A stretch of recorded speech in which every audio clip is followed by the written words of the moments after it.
북한의 지독한 인권 침해에 대해 책임을 묻겠다. 미국이 이처럼 인권 문제를 전면에 내세우며 연일 북한을 압박하고 있습니다. 네, 북한은 인권 문제를 둘러싼 공세는 대북 적대시 정책의 하나로 체제 전복 의도가 있다면서 모든 수단을 동원해 강경하게 대처하겠다고 반발하고 있습니다. 네, 이런 첨예한 대립은 결국 우리나라에게도 적지 않은 압박으로 작용하고 있는데요. 최유찬 기자가 살펴봤습니다. 미국 국무부가 발표한 전 세계 국가들의 인권 보고서. 북한 인권 상황에 대해 세계 최악 중 하나라며 북한 정부가 책임을 지도록 할 것이라고 비판했습니다. We do remain deeply concerned by North Korea's egregious human rights record, which remains among the worst in the world. 보고서는 북한의 보안부대가 자행하는 인권 유린과 당국이 저지르는 불법적인 살해, 강제 실종 등을 구체적으로 지적했습니다. 한국과 일본을 찾은 블링컨 미 국무장관은 언론 앞에서 북한 인권 문제를 공개에 저격했고, including the people of North Korea, who continue to suffer widespread and systematic abuses at the hands of their repressive government. 유엔 인권이사회의 북한 인권 결의안에도 3년 만에 공동제안국으로 참여했습니다.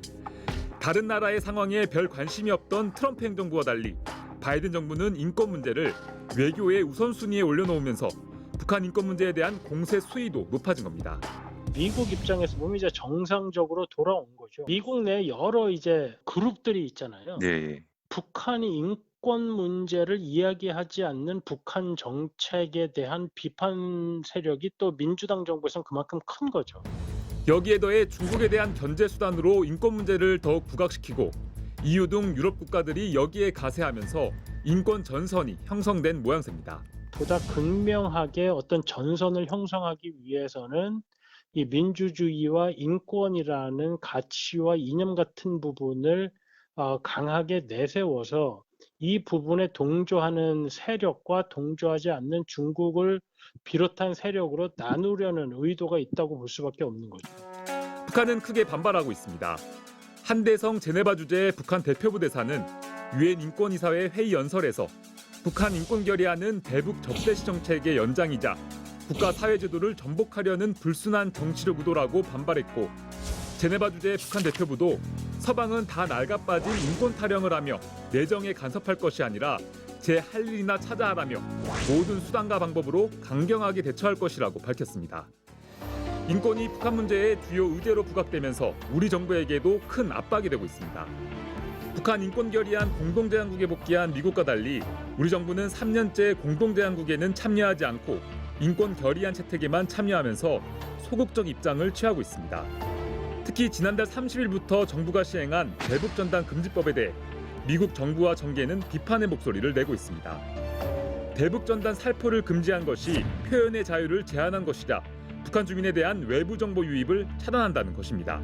정보 유입이라는 활동이니까 이거는 미국 사람들이 볼 때는 권고할 수야 있겠죠. 정부가 민주주의 국가에서 뭐 그러한 거를 법으로 막는다는 것 자체가 뭐 사실 뭐 이해가 안 되는 거죠. 예. 이에 대해 통일부는 북한 주민의 알 권리와 정보 유입 확대를 위해 노력하고 있지만 그것이 우리 접경 지역 주민의 생명과 신체의 권리를 침해하는 것은 바람직하지 않다고 강조했습니다. 실제로 대북전단 살포지를 향해 북한이 포격을 가한 적도 있었고, 일부 단체가 살포한 대북전단이 북한이 아닌 우리 농가에 떨어지면서 주민들은 불안감과 생업의 피해를 고스란히 떠안아야 했습니다. 접경 지역 주민들이 대북전단 살포 단체와 몸싸움까지 불사하면서 전단 살포를 저지해온 것은 이분들이 느끼는 불안과 생존 위협이 얼마나 크고 절박한가를 단적으로 보여주는 것이라 하겠습니다. 대북전단의 실제로 피해자는 1차적으로 우리 접경지 주민들입니다. 하지만 보다 근본적으로는 한반도 긴장을 고조시켜서 북한의 인권 증진을 오히려 저해하는 결과를 낳을 뿐이라고 생각합니다. 하지만 우리의 특수한 상황이나 실질적인 피해에 대해 미국 정부나 의회는 잘 이해하지 못하는 것이 현실입니다. 미국 의회 톰 렌토스 인권위원회는 이달 중순쯤 대북전단 금지법과 관련된 청문회까지 개최할 것으로 알려졌습니다.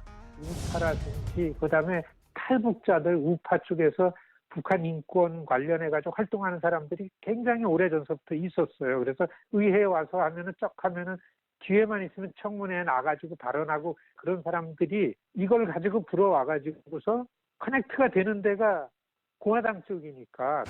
청문회에서는 북한 인권뿐 아니라 한국 정부에 대한 비판도 예상되는 상황.